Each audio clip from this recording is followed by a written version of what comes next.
sa Rex, sa Rex Solar. So, pangatlong balik ko na to dito kasi nung una is galing din ako dito. So, ayan, dating gawi dito sa Lenscraft Optical. Dito yung pwesto na harap. So, once na makita mo, dito sila boss. Tapos yung mga product nila solar, pero pa rin dito. Si sir, si boss. Okay, so, dito, binisita natin si sir. So, sabi kasi nila may mga bagong item daw sila dito na dumating. So, boss, ang pangalan mo, sir? Jason po. Ayun, si Boss Jason, May mga solid tropa natin dito. So, may mga, bagong product kayo? Po. Pa-tour naman tayo, sir. Mga heavy duty natin sa floodlight. Floodlight. Opo. Dito sa lahat po na natitinda ng solar dito sa area po ng Quiapo. Kami lang po meron ito. Nag-iisa lang. Oo. Kami lang po meron yan. DJ Scorpio. DJ Ang Scorpio po. Okay. Ilang watts po, sir? 60? Pinakamababa niya sir, 60. 60, no? Then 100, tapos 200 watts na. 200 watts. So, anong itsura niya, sir? Parang ganito ba? Floodlight din siya sir, pero iba, may mga column siya sir. So, paano siya i-install sa... yan, may sample. Ito po. Ito siya, yung 60 watts sir. 60 watts. Ito po yung solar panel na sir, malaki na po. Ito. Okay. Naka-bracket siya, sa gilid. Opo, may bracket po. Makita siya, yun. So, nasa magkano price din, sir? Sa 60 watts sir, murang-mura na po yan. Sa heavy duty na po, 900 pesos lang sir. 900 pesos. So, pag bultuhan, may discount. Pag marami po. Ayun. So, ganyan sila dito kamura, guys. So, ano bang meron dyan, sir? Ito sir, yung mga newly product natin sir na ini-introduce namin. Naka-promo po siya sir ngayon. Buy one take one for only 700 pesos. 700, buy one take one. Buy one take one na po. Ano to siya, sir? Floodlight din? Floodlight din po siya. Mataas na rin po yung wattage niya sir. Okay. Commercial na po. Oo. Meron siyang 20,000 watts. Ay, na malakas. naka-declare po. So, mga ilang oras kaya ang niya, sir? Tagal niya? Sa working time niya sir, umaabot din po ng 7 to 8 hours yung ilaw. Pag magdamagan na rin siya, Halos magdamagan na rin. Magdamagan na rin. Pwede na rin, sulit na rin po siya sa babayaran yung 700 pesos. 700 kasi murang-mura na yun Tsaka, Tapos, ano yan, sir? Controller, Opo, mga solar charge controller po natin yung mga heavy duty na rin po yan. Ilang watts ang kayang niya, sir? Sa ganito po, sa 20 ampere, kaya niya na i-drive ng hanggang 200 watts na solar panel po. Malakas. So, nasa magkano yung price nito, sir? Ano lang po ito? 950 pesos lang po. 950. So, ito is ang watts bumili sila, ang kasama niya, mga dito, di ba, sir? Tama? Opo, 200 watts. Kasi controller yan para dito papuntang inverter, no? So, Meron din po tayo mga affordable na pangmasa po na solar light. dito. So, Lucky World. Magkano ang 100 watts ko, sir? 600 pesos lang po yan. 600, Murang-mura. Alos nakano siya, 100 watts lahat, walang sa bababa. Tsaka po itong multi-purpose na flashlight and lamp light po. May kasama na siyang May kasama na siyang 3 bulb. Pwede ka na makapag-charge ng cellphone. Okay. Chargeable po siya sa kuryente, then chargeable po sa solar panel. Dual siya. Dual. Dual. 5 volts output po. 5 volts. Pwede talaga siya sa So, matagal yung malubat yung mga ganito, boss? Matagal po. Lalo pag sa daytime nyo ginamit at least nakakabit po yung panel. Tuloy-tuloy po siya. Yung mga bago natin, last time po kasi wala po ito. Wala, Ito po. KK Sky. Ito po yung pinaka bestseller namin sir. 100 watts. So, 30,000 hours. Matla. Meron na siyang aluminum body frame. So, durable na siya sa init tsaka sa ulan. Outdoor light siya na pwede siyang maulanan, pwede makarawan. Hindi po kayo mamumroblema kung lulutong kasi aluminum. Aluminum siya. So, Meron siyang available siya sa 100 watts, 300 watts, 500 watts up to 1,000 watts. magkano nga price, sir? Sa 100 watts sir, ano lang po? 1,000 pesos lang po. 1,000. Mura na. May ibang klaseng inverter sir. Meron tayong modified 500 watts inverter. Kaya nyo na mag-drive ng TV, electric fan, ilaw. Yung mga common house appliances kaya nyo na mag-drive. 500 Modified siya, Pag mga pure sine wave siya, meron kayo? Meron din po tayong pure sine wave. Medyo may kamahalan pa yun. May kamahalan sir, depende po sa wattage Oo. capacity. Kasi ang pure sine wave kasi is Mas Opo. pino. Mas pino ang ano niya. Available na rin po yung mga LiPo4 battery natin. Okay. 12 volts, 100 ampere, 150 ampere, then 200 ampere. Available din po sa 100 AH na 48 volts, wall mounted. Oo. Daming bago ngayon. So, magkano ang per piece na, sir? Sa 100 AH po na LiPo4 po, 12,000 pesos lang po yan, sir. 100 AH siya po. Isa-isa nito? O set? Set na po siya, buo na siya. 12K? 12,000 lang po. Oo, kasi medyo may kamahalan talaga ito. Pero sulit na rin yan. Yan po ang Kasi, pinakamagandang battery po. yun talaga yan. LiPo4. Kasi lithium ion, no? Lithium phosphate, mas, ano siya, pang matagalan. Durable po talaga siya. At saka kadalasan sa mga setup ngayon is yun yung ginagamit nila. Makunat po kasi. Makunat, no? Matagal malobat din, mabilis siya kargaan. Mabilis. Yun pala yung advantage. So, ito, available pa rin sa inyo to. Yung Ayan po, mga maliliit na lead acid, no? lead acid, 9 ampere and 12 ampere po. Meron din tayo mga 42 ampere, 120 ampere hour. Ito. So, yung sa race, kung napanood yun yung video ko, so may mga nagko-comment doon, paano din yung yung mga malalayo, paano yung shipment nila? May mga nagtatanong kasi. Kung malayo kayo within Luzon po, nagdi-deliver po kami any part of Luzon po. Pinakamalayo po namin na deliveran sa Luzon is Bicol po, Bicol region nakapagat. Malayo rin. Opo. So, May additional lang po na charge po siyempre po sa transpo and then kung magpapa-install sila sir, pwede na rin po namin i-install po yun. Depende po sa setup yung presyo po ng installation. presyo, no? Kami na po mismo ang Kayo na mismo. Opo. Mula paglagay ng mga bracket hanggang Kami na po mismo nag-i-install dito sir. So, sir, tumitira na kayo ng grid type? Opo, Grid lahat po type. ng klase ng setup. Hybrid, grid tie, off-grid. Lahat po yan sir. So, pag sir, pag nagpa-hybrid, anong kadalasang kinukuhang requirements nila? Kasi, di ba, electrical plan, kailangan din yun.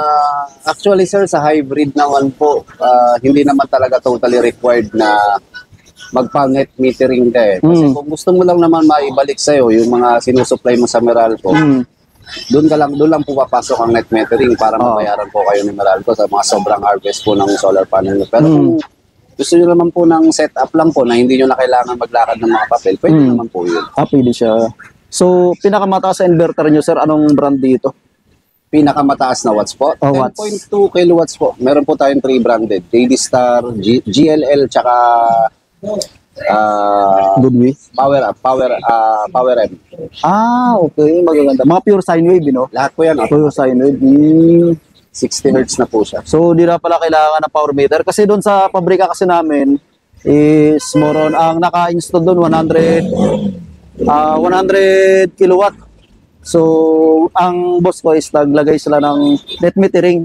So, ayun, minsan nasi 0-0 yung namin sa billing. Pero, in case na pangbahay pala, hindi pala kailangan yung net metering na so, optional pala siya. Pag no? Kung gusto nyo pong mabayaran kayo ni Meralco, doon po papasok ang net metering. So, mula sa pag-install hanggang doon sa, boss, doon sa may, kadalasan mga ETS kasama yan, no? Opo. Package na yun sa, nyo? Usually sa mga ETS kasi ginagamit po yan sa double chrome. Kung on-grid po, once po na nawala na supply ng harvest ng araw, papasok na po yung supply po na galing po sa kuryente mismo. Meralco, Kaya ginagamitan po ng ATS o yung automatic transfer switch para hindi na po tayo nagmamanual ng palit. Antimano, pipitik na po siya. Papalo po dun sa kuryente. So set na pala. Ibig sabihin, pag once na magpa-install, kukuha sa inyo, tapos pa-install, so wala na sa problemahin. Wala na po. Antay na lang sila kung kailan matapos. Pwede rin po yung COD. Once po natapos yung installation, saka lang po nila pabayaran. Okay. So moron, ang mga project ko kayo, sir, saan kadalasan ang nyo? Yun nga po, gaya po ng sabi ko, meron Bicol. Bicol, Quezon, Bulacan, Nueva Ecija, Pangasinan, La Union, nakakarating pa po kami dyan, Isabela po. Isabela, Manlayo. Bataan po, meron po kami. At saka convenient, no? Pag naka-solar ka talaga kasi, laking tipid. Laking tipid talaga. Intipid po. Investment lang po talaga ang solar. Investment. Kasi mula po talaga gagastos po kayo. Pero once po na nagagamit nyo na po ng tuloy-tuloy, at wala na kayong monthly billing na iniintindi, doon yung po makikita yung convenience niya. nag-avail kayo ng solar. Oo. Hindi nyo rin naman pagsisisihan. Basta po tama ang setup para po walang sakit sa ulo. Kasi kadalasan, Marami po kasing nagsiset up na bara-bara. bara-bara po, hindi po nila ano po yung compatible. So far, wala pa naman pong balik sa amin sa lahat ng mga sinet up namin. So, ano sir, nagpa-install. Ako, example, nagpa-install. So, ano yung 1-year warranty? Paano yung Yung warranty natin sa solar panel po, wag lang po basag. Ang binibigay po naming warranty sa solar panel is 5 years. Ay, matagal. Sulit na. Opo. Sa inverter naman po, battery, controller, or any accessories pa po na kasama, 1 year po. Okay. Pati mga harness wiring yung kasama na. Sa mga wire naman po, wala pong problema kasi yung mga high-end po yung wire na ginagamit. O mga pang-outdoor, no? Yung hindi po nagpupulbos. Meron po kasi isang klase, yung nagpupulbos po. Pero So, hindi na po namin inaano po yun, ginagamit. Parang aluminum ata ginagamit sa mga ganun, no? Opo, nagpupulbos pag sobrang init na po. Ganyan doon sa pabrika namin, aluminum ginamit Doon sa pure copper. Natutulog. Oo. Talaga na pure copper po talaga. So, pag na-installan sila, sir, so, paano yung linis nun? So, Sa maintenance po, kahit punasan lang po nila once a week, mga ganun. once a week lang, So, Para kailangan, hindi lang po matabunan ng mga alikabok at hindi maapektuhan yung harvest ng solar panel. oo. Tama. So, ano, sir, optional sa customer, no? Sa client ko, hybrid po. mag-poly sila or mag-mono. Opo, pero pinaka-suggested po talaga namin is mono. Mono. Monocrystalline po.